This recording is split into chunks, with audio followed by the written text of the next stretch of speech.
은 이제 누가복음을 마치고 마태복음을 다시 한번 더 제가 강의를 할 거예요. 그래서 누가복음을 쭉 들어보셨고 이제 마태복음을 들어보시면서 여러분들이 스스로 조금 비교해 보시기 바랍니다. 아, 마태복음과 누가복음에 어떠한 차이가 있는가? 마태는 어떻게 이 사건을 이렇게 썼고 누가는 이렇게 썼었는데 마태는 왜 이렇게 해석을 했는가라는 그 성격도 한번 보시기를 바랍니다. 신약 성경은 총 몇 권으로 되어 있죠? 예, 27권입니다. 27권. 그러니까 요 정도는 기본적으로 아셔야 돼요. 교회 다니면서 신약과 구약은 아이고 그 약방에 파는 약 아이가 이러면 안 된다 그래요. 예, 신약과 구약은 구분하실 줄 알아야 되고 성경은 총 66권입니다. 그러면 신약이 27권이면 구약은 몇 권이요? 39권. 알아들었죠? 주일학교? 예, 이 정도는 알아야 됩니다. 자, 그러면 신약 27권 중에 복음서가 4권 있어요. 복음서. 마태, 마가, 누가, 요한복음. 4권 있죠? 그 다음에 나오는 사도행전을 역사서라 그럽니다. 역사서. 그래서 사도행전에 포함되어 있던 바울 서신이 몇 권이냐? 13권이 돼요. 13권. 그러면은 총 16권이 되죠? 그러면 이제 8권이 뭐냐? 흩어져 있던 교회에 보냈던 공동서신이 되는 거예요. 그래서 베드로 전후서, 디모데 전후서, 유다서, 요한 1, 2, 3서까지 8권이 바로 공동서신이 되는 거예요. 공동되게 다 보냈다, 읽어라 이 말입니다. 그리고 마지막 한 권이 세상의 종말을 가르쳐준 요한 계시록까지. 예, 이렇게 27권. 그래서 한 개 한 개는 다 모르셔도 신약 성경은 27권이다. 그 중에 복음서가 4권이다. 요 정도는 아셔야 돼요. 예수 그리스도의 말씀을 전한 것이 마태, 마가, 누가, 요한복음이다. 그런데 마태, 마가, 누가는 공간복음이라 그러고, 예, 공간복음. 이 안에서 나오는 내용이 다 비슷하다 이 말이에요. 공간 속에서. 예, 그렇게 해석하시면 됩니다. 그렇게 보셔서 이제 오늘은 마태복음을 볼 건데요. 자, 마태복음은 조금 성격이 다릅니다. 왜냐? 마태는 유대인입니까? 이방인입니까? 유대인이에요. 마태는 유대인입니다. 근데 마태가 유대인이면서 이 마태복음을 누구에게 설명하기 위해서 썼냐라니까 유대인들에게 설명하기 위해서. 누가복음은 이방인에게 설명했다 그랬죠. 그래서 그 내용은 비유와 사건이 많이 기록이 되어 있어요. 그런데 마태복음에는 뭐가 많이 기록되어 있는가? 마태복음은 유대인들에게 전하기 때문에 하나님의 말씀 인용이 많습니다. 그래서 구약 성경의 인용이 아주 많이 기록된 것이 마태복음이다. 왜냐? 유대인은 말씀을 알기 때문이에요. 오늘 이 자리에 계신 분들은 하나님의 말씀을 들어서 알죠? 제가 무슨 말을 해도 알아듣잖아요. 근데 제가 저기 세상에 나가서 하나님이 천지를 창조하시니라 마태복음 1장 1절 예수 그때의 기어지 족보라 이렇게 말하면 저 사람들이 알아들을까요? 못 알아들을까요? 못 알아듣는 거예요. 요 개념을 생각하시면 돼요. 그래서 이방인들에게는 제가 나가서 사건을 얘기하는 거예요. 예수님이 이 땅에 오셔서 우리를 위하여 십자가에 못 박혀 돌아가셨습니다. 이렇게 사건을 얘기하지만 여러분들한테는 제가 뭐라고 얘기한다고요? 예수님은 이 땅에 오신 우리의 메시아입니다. 이렇게 설명한다 이 말이에요. 단어와 생각하는, 설명하는 방법이 다르다. 이렇게 해석을 합니다. 이 예수님이 이 땅에 오셨을 때에 이 암흑 기간이 몇 년이었을까요? 예수님이 말라기 선지자 이후로 그냥 바로 오셨을까요? 얼마 세월이 많이 지나고 오셨을까요? 예, 400년입니다. 이 예전에 출애굽을 했던 이 애굽의 백성들이 400년 만에 출애굽을 했듯이 이 지금 말라기 때부터 마지막 선지자에서 엘리야가 올 것이다. 예수님이라는 표현을 안 쓰고 말라기에서는 엘리야라는 표현을 씁니다. 왜냐하면은 엘리야처럼 그런 선지자가 올 것을 기대했기 때문에 아니면 혹은 이 구름 타고 불차 타고 올라간 엘리야가 다시 올 것이라고 생각했기 때문에 엘리야라는 표현을 써요. 말라기서에는. 그래서 그 엘리야가 여러분에게 구원자로 올 것이다 라고 표현했는데 그 기간이 바로 400년이나 걸립니다. 400년. 그래서 이거를 신학적으로 어떻게 얘기하냐면 신구약 사이의 중간사라라고 설명을 합니다. 이때 많은 일들이 일어나요. 많은 일들이 일어나는데 그것을 교회에서 잘 얘기를 안 해요.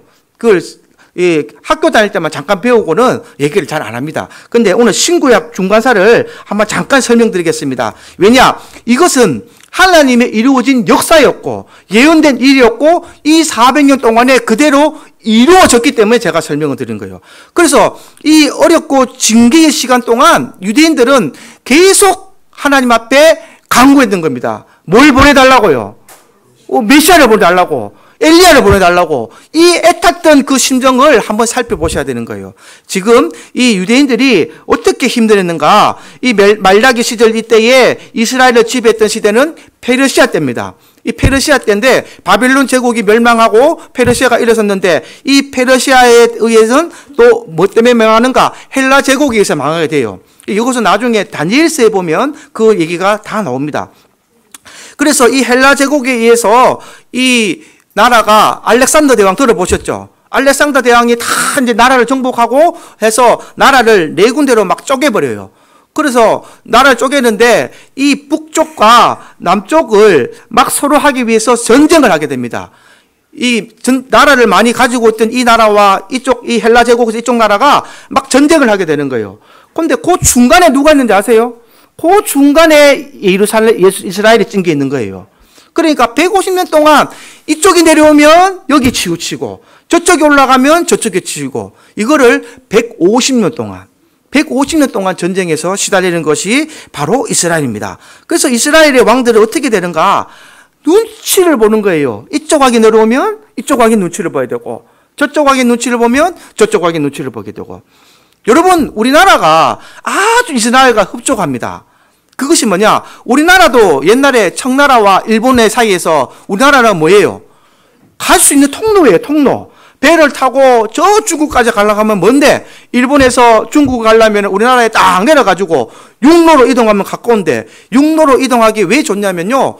가면서 약탈을 할 수 있기 때문에 많은 식량을 끌고 중국까지 갈 수가 없어요, 군대들이. 그러면은 우리나라는 딱 중간에 힘 약한 나라니까 가면서 군대들이 어떻게 할까요? 백성들을 죽이고 약탈물을 다 가지고 올라갔다가 전쟁하고. 그러면 중국이 가만히 있겠어요? 가만히 있겠어요? 중국이 또 열받으면 내려와서 하면 또 어떻게 될까요? 우리나라를 거쳐서 배 타고 가면 이 자꾸 전쟁하게 되면 우리나라는 여기도 치고 저기도 치고 이 이스라엘이 그 상황이다 이 말이에요. 그 상황을 겪으면서 150년 동안 겪으면서 이제는 로마라는 나라가 나타났죠. 로마가 나타나서 이 나라를 다 세계를 평정해 버립니다. 평정해 버리고 이제 공화정 정치에서 로마가 뭘로 바뀌느냐? 나라를 전 세계를 통일하고 나니까 황제의 정치로 바뀌어 버렸어요. 그게 신구약 정가사 얘기를 하는 겁니다. 그래서 로마가 황제 독재 정치를 해서 양자였던 오타비우누스 이 얘기는 지금 성경에 나오는 얘기예요. 누가복음에 보면 옥타비우누스 황제를 누가복음 2장 1절에 보면 가이사 아구두스라고 수도로 나와요. 이 황제의 이름이 이제부터 누가복음에 등장을 하는 거예요. 이 황제가 등장을 하면서 정치 상황을 막 했는데 황제가 이 백성들에게 호응을 얻기 위해서 뭘 했느냐? 세금을 많이 걷어들인 거예요. 세금을 받아들여서 로마 시대에 그 백성들에게 나누어 주니까 백성들은 어떻게 돼요? 아, 우리 황제 좋다. 우리 황제가 최고다. 우리나라도 똑같잖아요. 우리나라의 모든 물품을 일제시대에 있을 때에 일본 사람들이 엄청나게 가져갔어요, 여러분. 일본에 있는 유물들과 이런 것이 아직도 우리나라의 것이 많다는 것을 보면 그 당시에 우리 그 일제시대 때, 일제 그 감정기 때에 우리의 모든 좋은 것을 일본으로 다 가져갔어요. 하물며 우리 할머니 말대로 보면요. 이 노숟가락까지 갖고 갔어요. 밥 먹는 숟가락까지 탄피 만든다고. 예. 저는 할머니한테 들어서 압니다. 그때 일제시대 때 그 모든 것을 갖고 갔는데 이때의 격지 상황이 복잡했다. 그래서 이 정치 상황이 복잡했을 때에 이 헤롯이라는 이 에돔 출신이 나옵니다. 그래서 로마 황제에게 엄청난 재물을 바치고 뇌물을 바치고 이스라엘의 왕으로 임명이 돼요. 그래서 헤롯이 이제 명분을 얻기 위해서 유대인의 마리암네라는 여인과 혼인을 합니다. 그리고 유대인들의 환심을 사기 위해서 성전을 크게 증축을 하게 됩니다. 요 상황을 지금 설명드리는 거예요. 요때가 바로 이 시대적 배경이 된다. 그래서 AD 4년에 헤롯 대왕이 죽고 이 헤롯 밑에 3명의 아들들이 이 이스라엘 땅을 나누어서 관리를 합니다. 헤롯 대왕의 3명이 관리를 하는데 이 유대 지역을 다스렸던 헤롯의 아들은 죽어버려요. 파면을 당하고 로마 본국에서 한 사람이 파병을 옵니다. 이 사람이 누구냐? 바로 우리가 사도신경에서 읽었던 본디오 빌라보가 된 거예요. 그래서 본디오 빌라보는 로마에서 파견을 보낸 총독이 됩니다. 유다의 총독. 그래서 유다의 총독이 임명받아서 다스리게 됐다.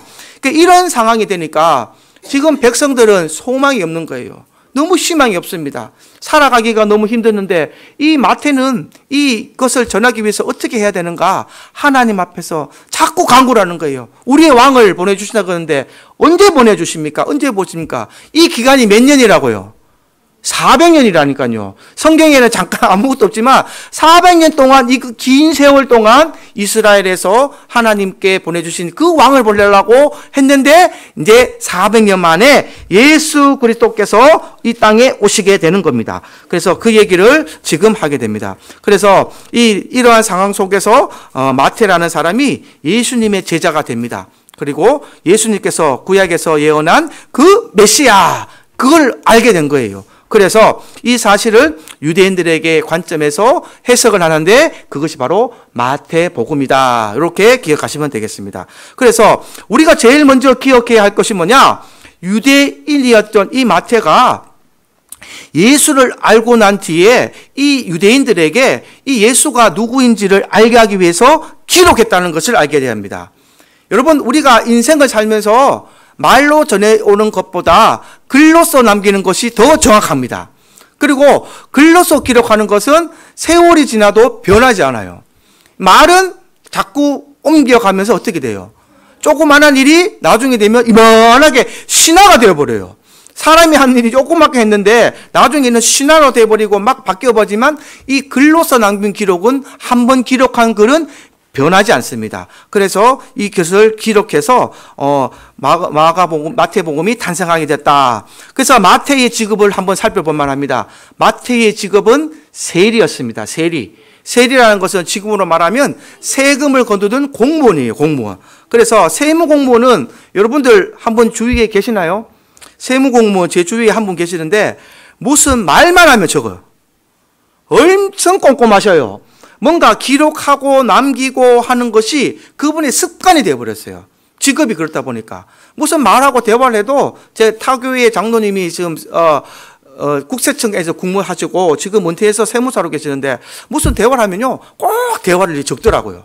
그리고 자기가 가지고 있던 적었던 것을 가지고 대화를 하는 거예요. 그래서 세리가 엄청 꼼꼼한 직업인데 마태도 그렇답니다. 계산에 밝고요. 또 많은 서류들을 검토하고 정리하고 기록하는 일을 한 사람이 바로 이 마태입니다. 그래서 마태는 어떻게 했느냐? 예수님의 사역을 순서대로 기록하기보다는 정리를 해서 간략하게 소개를 합니다. 어떻게 해요? 설교는 설교대로, 비유는 비유대로, 논쟁은 논쟁대로, 또 십자가 사건은 십자가 사건대로 정리를 해서 기록해 합니다. 그래서 누가복음과는 조금 대조적입니다. 그래서 마태복음 1장에 뭘부터 시작하는가? 유대인의 왕으로 누가 오셨다고요? 예수님 오셨다는 것과 또 하나님의 계획 속에서 이 땅에 오신 메시아라는 걸 강조하게 됩니다. 말라기서에 있던 이 엘리야가 바로 내가 만나보니 이 예수다. 메시아라는 것을 마태가 적게 되었다라고 얘기하는 겁니다. 그래서 마태복음 1장에 보시면 예수님은 어떤 분인가? 이 땅의 죄인들을 구하러 오신 분이 왕이요, 메시아요, 구원자, 이걸 설명하게 된 거예요. 그래서 누가복음에는 예수님을 이렇게 설명하지 않지만 마태복음에는 왕이라고 얘기하고 또 예수님을 메시아라 얘기하고 구원자라고 이렇게 설명하는 거예요. 이 얘기는 유대인들이 들으면 알아들을까요? 못 알아들을까요? 알아듣는 겁니다. 유대인들은 어려서부터 율법을 듣고 자라기 때문에 이 말하면 알아듣는 거예요. 아, 우리가 400년 동안 우리 조상들이 얘기했던 그 왕이 이분이냐? 그러면서 그분이 동경했던 그분이 우리에게 왔다라고 하면서 무엇을 가질까요? 희망을 가지는 거예요. 드디어 하나님께서 예언했던 메시아가 우리에게 왔다. 그래서 이 아브라함을 마태는요, 예수님을 소개할 때 누구를 소개하느냐? 족보를 가지고 설명하는 거예요. 족보를.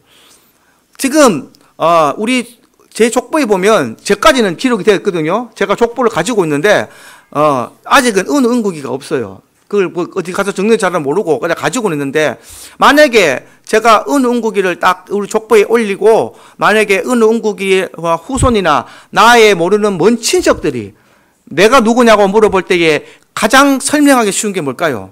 족보가 되는 거죠. 우리 할아버지 친척들, 할아버지 사촌들은 저를 모르잖아요. 근데 우리 할아버지는 사촌들이 아시잖아요. 그 대들이 내려와서 너희 할아버지, 내가 아는 그 송제자 상자 씨의 자손이 맞느냐? 근데 내가 맞다고 우겨도 그 사람들이 인정할 수 있는 방법이 없어요. 그러나 내가 족보를 딱 들고 가면 어떻게 될까요? 얼굴도 모르고 성도 몰라도 너는 우리 송씨 가문이 맞구나. 이게 인정하게 되는 거예요. 유대인들에게 설명할 때에 이 지금 마태가 족보를 가지고 설명을 합니다. 그래서 마태복음 1장 1절 한번 읽어보겠습니다. 시작. 아브라함과 다윗의 자손 예수 그리스도의 계보라. 계보라, 족보다 이 말이에요. 족보. 그래서 이 아브라함부터 설명하는 거예요. 유대인들은 아브라함이라 그러면 믿음의 조상입니다. 지금도 아브라함의 무덤이 있다 그랬어요, 없다 그랬어요? 있습니다. 팔레스타인과 이스라엘의 경계에 가면요, 이 아브라함의 무덤이 있어요. 그래서 아브라함의 무덤에는 이 팔레스타인도 와서 인사를 하고 또 유대인들도 가서 인사를 해요. 아브라함의 조선으로 만나서 이 이삭이 나고 이스마엘이 났잖아요. 이스마엘은 팔레스타인의 자손들이고 이 이삭의 자손들은 유대인들이 되는 거예요. 이스라엘 자손들이 되는 거예요. 그러니까 둘이 서로 지금 싸우는 거예요. 왜 싸우냐? 우리가 적통이다 이거죠. 우리가 적통. 근데 이스마엘도 아브라함의 자손은 맞잖아요. 그러니까 그들도 권리가 있다 이 말이에요. 그래서 이 불통 이 유대의 이스라엘 예루살렘에 있지만 그들이 인사하러 오는 것을 막지는 않습니다. 이스라엘이 막지는 않아요. 그렇지만 거기서 논쟁이 일어나기 때문에 지금도 여러분들이 유튜브에 검색해 보시면 아브라함의 무덤이 나옵니다. 그렇게 실제로 지금 존재하고 있습니다. 이 얘기를 지금 마태가 하고 있는 거예요. 아브라함을 얘기하면 이 유대인들은 다 알아들을 수 있으니까. 그리고 몇 대라고 얘기하느냐? 마태는 아브라함부터 다윗까지 14대요. 다윗부터 바벨론 포로 전까지, 바벨론 포로 전까지면 누구냐? 이 요시야 왕 때까지입니다. 요시야 왕 때까지 14대. 또 바벨론 포로부터 예수까지. 바벨론 포로는 여호야김, 시드기야. 이 3차 바벨론 포로 접해갔다고 우리가 새벽기도 때 많이 배웠죠. 그러니까 바벨론 포로 전까지는 요시야 왕입니다. 바벨론 포로 이후에는 여호야김, 그리고 시드기야까지. 1차, 2차, 3차 포로가 잡혔잖아요. 요까지가 14대씩 끊어서 설명을 하는데 17절 한번 읽어보겠습니다. 17절 시작. 그런즉 모든 대다수가 아브라함부터 다윗까지 14대요. 다윗부터 바벨론으로 사로잡혀 갈 때까지 14대요. 바벨론으로 사로잡혀 간 후부터 그리스도까지 14대더라. 14대로 끊었는데 여기에 14대가 아주 큰 의미가 있습니다. 왜 14일까요? 이 14라는 숫자는요, 다윗을 의미합니다. 왜냐? 이 다윗이라는 글자를 히브리어 글자로 쓰면요, 14획이 돼요. 그래서 유대인들은 이 14라는 숫자 속에 누구를 기억한다고요? 다윗을 생각하게 됩니다. 다윗은 이스라엘 역대 왕들 중에 가장 위대한 왕이에요. 이스라엘을 이룩한 왕이고 초대의 왕이고, 이 유대인들에게는 다윗 왕은 우리가 생각하는 세종대왕처럼 아주 범접할 수 없는 왕이에요. 그래서 다윗이 아주 성군 중에 성군인데 이 다윗을 의미하는, 그래서 다윗을 의미하는 것이 뭐냐? 다윗은 나라를 세운 왕입니다. 이해가 되십니까? 이스라엘 나라를 세운 왕이 다윗이 처음이잖아요. 그래서 다윗은 나라를 세운 왕으로 기억을 하기 때문에 유대인들만 이해할 수 있는 암호와 같은 이 14라는 숫자를 이렇게 기록해 놨다. 그래서 14대라는 용어를 3번이나 맞추어서 쓰게 됩니다. 3번이나 했다는 것은 그만큼 정확하다는 것이에요. 틀림이 없다. 우리가 똑같은 말을 1번, 2번, 3번 연달아서 할 때는 확신한다 이 말이죠. 그래서 18절 말씀에 정식으로 이제 모든 서론을 마치고 예수의 나심을 기억합니다. 18절 우리 한번 읽어보겠습니다. 시작. 예수 그리스도의 나심은 이러하니라. 그의 어머니 마리아가 요셉과 막혼하고 동거하기 전에 성령으로 잉태된 것이 나타났으니. 할렐루야. 예수는 무슨 뜻일까요? 예? 뭐라고요? 예, 구원자라는 뜻입니다. 그러면 그리스도는 무슨 뜻입니까? 기름 부음을 받은 자. 그래서 예수는 우리를 구원할 메시아다 이런 뜻이에요. 예수님은 기름 부음을 받은 자, 메시아 이런 뜻입니다. 그래서 예수는 구원자, 그리스도는 기름 부음을 받은 자. 그래서 예수는 우리를 구원할 메시아다라고 이야기합니다.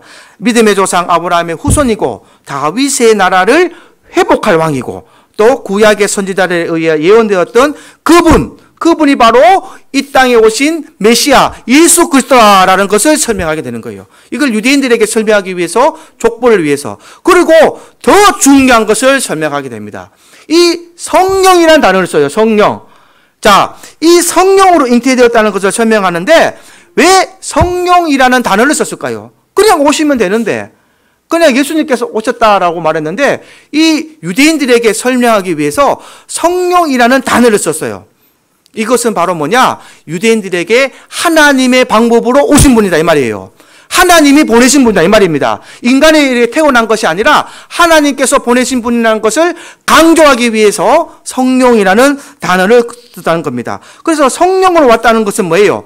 죄를 속하기 위해서는 죄 있는 자가 와야 됩니까? 죄 없는 자가 와야 됩니까?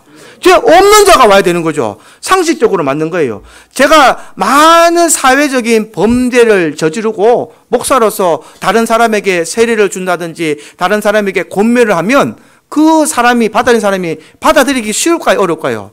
어렵죠. 니나 잘해라 하겠죠. 니나 똑바로 살아라. 네가 죄 많이 짓고 네가 세상 속에서 율법도 지키지 아니하고 하나님을 똑바로 알지 못하면서 뭐 나한테 헛소리하노 이렇게 얘기하겠죠. 그러나 죄가 없는 깨끗한 거룩한 몸으로 오신 그분이야말로 우리를 구원하실 수 있다. 그거를 설명하기 위해서 성령으로 잉태되었다는 것을 강조를 합니다. 그래서 생물학적으로 보낸 사람과는 다르다는 거예요. 저와 여러분은 다 생물학적으로 태어나신 분입니다. 혹시 본인이 성령으로 태어났다고 착각하는 분은 안 계시죠? 예. 성령으로 오신 분은 예수님 한 분밖에 없고 앞으로도 이후로도 없습니다. 뭔가 내가 성령으로 왔다, 내가 이 땅에 성령으로 잉태된 하나님의 보내심을 받은 자다라고 말한 사람은 무슨 사람이라고 생각하라고요? 이거라고 생각하시면 됩니다. 이 좀 정신이 막간 사람이다 생각하다 이단의 시초가 되는 거예요. 이단이 그래서 이단이 된다니까요. 여러분, 이단들은 서로 비판하고 싸울까요, 안 싸울까요? 예. 지금 웃긴 얘기 제가 하나 해드리면, 제가 어제 지나가다가 봤는데, 하나님의 교회와 신천지는 우리, 지금 현 기독교에서 가장 예시하고 주의하는 이단이 맞죠? 이단이 맞는데, 하나님의 교회 앞에 뭐 붙었는지 아세요? 신천지 출입금지.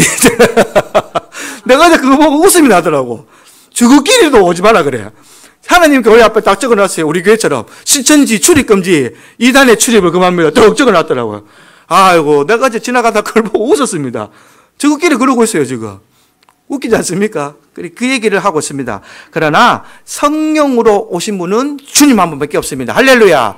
이거를 강조하기 위해서 마태는 얘기합니다. 그래서 요셉의 증언을 통해서 설명을 합니다. 20절 한번 읽어보겠습니다. 시작. 이 일을 생각할 때에 주의 사자가 현명하여 이르되 다윗의 자손 요셉아 내 아내 마리아 데려오기를 두려워 무서워하지 말라. 그녀에게 잉태된 자는 성령으로 된 것이라. 성령으로 잉태되었다는 것은 마리아의 유전자 속에 신적인 개업이 있다 이 말입니다. 정확하게 표현하면 저와 여러분들은요, 하나님이 그냥 만드셨을 것 같아요, 설계도가 있다고 생각하십니까? 설계도가 있습니다. 그 설계도를 뭐라고 얘기하냐면 유전자라고 얘기해요. 유전자. 지금 우리 권사님들 한 분 중에 아무도 내가 남 권사님을 예를 들었습니다. 남 권사님이 어떻게 돌아가셨어. 근데 형체를 몰라요. 근데 저분이 남 권사라는 걸 어떻게 알까요? 나중에 유전자 검색하면 나와요. 아, 이분이 옥분 이분이었구나. 이 세상에 지금 모르지만 유전자 검색하면 나와요, 저분이. 그러면 저도 똑같은 거예요. 저를 여러분들은 송 목사가 어디서 죽고 뭐 형체가 사라져도 모르지만 나중에 한 몇십 년 지나도 이 유전자를 검색하면요, 송인석이라는 걸 알게 되는 거예요. 이게 누가 알게 됐는가? 이제는 의학이 발달하고 이 모든 이 사람의 두뇌가 발달하기 때문에 사람마다 각자 가진 유전자가 있는 걸 알게 된 거예요. 그게 그냥 된 것이 아니라 하나님의 설계도다 이 말이에요. 하나님이 유전자를 다 각자 다르게, 이 70억, 80억 되는 사람들의 유전자가 다 다릅니다. 그래서 발견하게 해서 사람을 알게 되는 게 누가 있냐는 거예요. 여러분이 했습니까? 인간으로서는 할 수가 없어요, 여러분. 하나님의 일은요, 우리 상상을 초월합니다. 우리 생각에 담길 수 있는 분이면 그분은 신이 아니에요. 그러니까 우리 동료라고 생각해도 됩니다. 그러면 성령으로 어떻게 잉태가 되었는가? 그 하나님은 하실 수 있는 거예요. 할렐루야. 우리는 거기에 범접할 생각을 하면 안 돼요. 하나님은 하시는 거예요. 할렐루야. 이걸 믿는 게 저와 여러분의 믿음이 될 줄 믿습니다. 그런데 마리아의 몸을 통해서 성령으로 잉태한 걸 누가 믿었다고요? 요셉이 믿었다고. 요셉이. 얼마나 믿음이 대단합니까? 여러분, 우리가 지난 얘기니까 쉽게 얘기하지. 남자들이 결혼할 여자가 임신해서 왔어요. 근데 아이를 뱃어왔어요. 나는 그 여자와 같이 가까이 한 적이 없는데 이거 받아들이기 쉽겠습니까? 어렵겠습니까? 엄청 어렵습니다. 여러분, 여자분들은 잘 몰라요. 또 특히 남자가 돼봐야 알아요. 그거는. 남자들은요, 이 남자와 여자는 이 가지고 있는 이 생존 본능이 달라요. 여자들은 가꾸고 키우고 이런 본능이 있는 반면에 남자들은 퍼뜨리는 본능이 있어요. 이해가 되십니까? 남자들은 씨를 가지고 있기 때문에 이거를 퍼뜨리는 본능이 있어요. 그래서 세상 말로는 이런 말 하죠. 숟가락 들리만 있어도 바람핀다 말 하잖아요. 80대 노인이. 이 지금 연예인 중에 그 누굽니까? 김용곤이가 75세입니까? 6세입니까?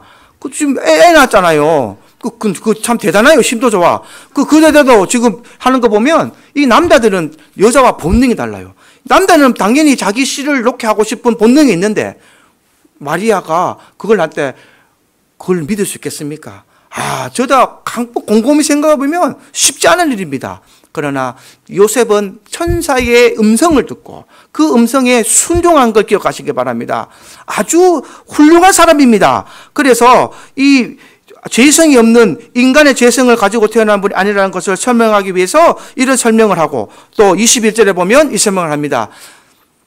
아들을 낳으리니 이름을 예수라 하라. 이는 그가 자기 백성을 그들의 죄에서 구원할 자이심이라 하니라. 네가 아들을 놓을 것인데 이제 예수가 나오는데 이름을 예수가 해라. 구원자다. 그 자가 바로 이 땅에 오셔서 죄인들을 위해 죽으실 분이다 이 말이에요. 죄인들을 위해서 죽으실 분이다. 그래, 이 얘기가 어디에 기록됐는가?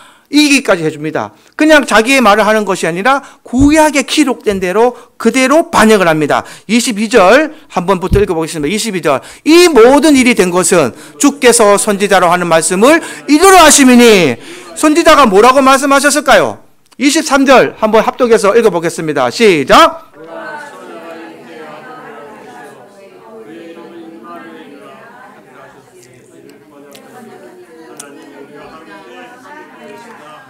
임마누엘, 지난주에 이거 얘기해서 돈 받은 사람 있죠? 네. 이스라엘 임마누엘이 뭔 뜻이라고요? 하나님이 우리와 함께 계시다. 근데 이 말씀이 기록이 되어 있어요. 어디 기록되어 있는가 한번 찾아보겠습니다. 이사야 7장 14절 읽어보겠습니다. 시작. 그러므로 주께서 친히 징조를 너희에게 주실 것이라. 보라, 처녀가 잉태하여 아들을 낳을 것이요 그의 이름을 임마누엘이라 하리라. 할렐루야. 그냥 마태가 하는 말이 아니라 구약 성경의 이사야 선지자의 말을 그대로 인용해서 마태가 지금 설명하는 거예요. 왜냐? 이스라엘 민족들은 이 구약 성경을 알기 때문에 이 말씀을 그대로 이분이 바로 이분이다 라고 설명을 하게 됩니다. 그래서 당시 경건한 자손인 요셉이 이것을 인정하고 믿음으로 받아들였다라는 말입니다.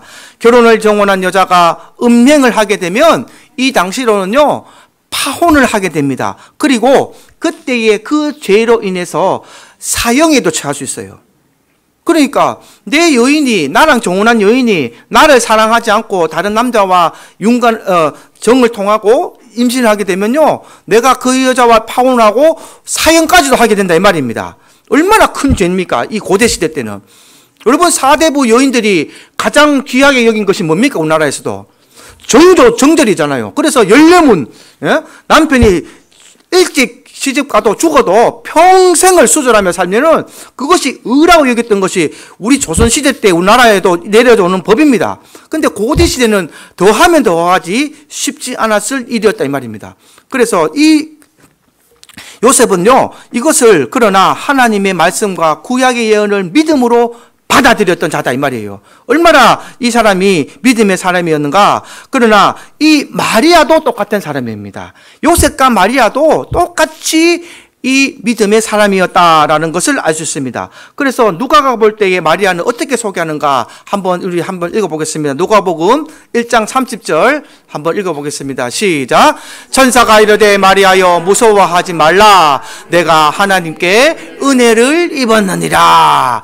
이렇게 은혜를 입었다는 표현을 쓰는 거예요. 네가 하나님의 은혜를 입어서 무서워하지 마라. 하나님이 네 모든 것을 책임져 주시겠다 이 말이에요. 왜 이 말을 했냐면은 사형당할 수도 있기 때문에 그래요. 내가 임신했는데 마리아가 만약에 예수님을 임신했는 것과 이 죄로 인해서 사형을 당하면 마리아가 억울하겠습니까? 억울하지 않겠습니까? 엄청 억울하죠. 정말 자기는 남자와 가까이 하지 않았는데 뱃속에서 아이가 자라고 있어요. 이거는 뭐 표현할 수 있는 말이 없잖아요. 우리나라 말로 이 말은 있잖아요. 처녀가 애 낳아도 할 말 있다고. 처녀가 그냥 되는 게 아니거든요. 근데 이 말을 어떻게 증명하라는 거예요? 이렇게 오해받고 죽을 수밖에 없는 말이지만 하나님께서 이 모든 것을 두려워하지 마라. 천사를 통하여서 위로하실 때에 마리아가 믿음으로 순종했다는 것을 기억하시기 바랍니다. 그리고 마태복음 1장 19절에도 보면요, 요셉에 대해서 이렇게 평가하고 있습니다. 한번 읽어보겠습니다. 시작. 그의 남편 요셉은 의로운 사람이라 그를 드러내지 아니하고 가만히 끊고자 하여. 할렐루야. 의로운 사람이다. 의로운 사람은 어떤 사람입니까? 그를 드러내지 아니하고. 그를 드러내지 아니하고. 세상 속에서는요, 자기가 잘나고 내가 또 뭐 취미 있고 나 무시하지 마 이러면서 얼마나 자기를 드러내기 좋아합니까? 지금은 자기 PR 시대라고 말하잖아요. 그런데 진짜 성경에서 말하는 의로운 사람은요, 자기를 드러내지 않는 사람을 의로운 사람이라고 하나님께서 말씀하고 계시는 거예요. 그래서 의로운 사람과 이 믿음이 있는 사람을 하나님께서 사용하신다라는 것을 기억하시기 바랍니다. 그래서 믿음의 사람들이 그 시대에 쓰임을 받고 복을 받게 된다. 예수님을 잉태할 수 있었던 이 요셉과 마리아는요, 이렇게 의로운 사람이다라는 것이 오늘 말씀의 핵심이 되는 말입니다. 예수 그리스도의 나심이라는 이 제목 속에 무엇이 오늘 저와 여러분에게 메시지를 주는가? 예수님이 잉태할 수 있는 이 부모가 됐던 이 사람들은 의로운 사람이었고 자기 의를 드러내지 아니하였고 하나님께 은혜를 받은 사람이다. 이걸 기억하시기 바랍니다. 그래서 예수 그리스도는 어떤 자에게서 이런 모습이 나온다고요? 의로운 사람. 자기 의를 드러내지 않는 사람, 하나님의 은혜를 받은 사람은요, 내 속에도 지금 예수의 영이 임재해 있는 줄 기억하시기 바랍니다. 이것을 잃어버리시면 안 되는 거예요. 요셉과 마리아는 하나님이 성령으로 잉태하게 하고 이렇게 삶을 살아서 이 일이 이루어졌지만 예수님이 오시고 난 이후에 성령 감림이 이고 난 후에 예수의 영이 우리 마음에 왔다는 것은, 그 영이 나타나는 것은 우리가 의로운 자가 되어야 되고 우리가 우리를 드러내지 않는 자가 됐을 때에 다시 우리의 모습 속에 있는, 우리 속에 있는 예수의 모습이 드러날 줄 믿습니다. 이것이 오늘 성경 속에서 말하는, 신약시대에 말하는 성도들의 삶이 되는 거예요. 그래서 성도들의 삶은 이런 모습이 돼야 됩니다.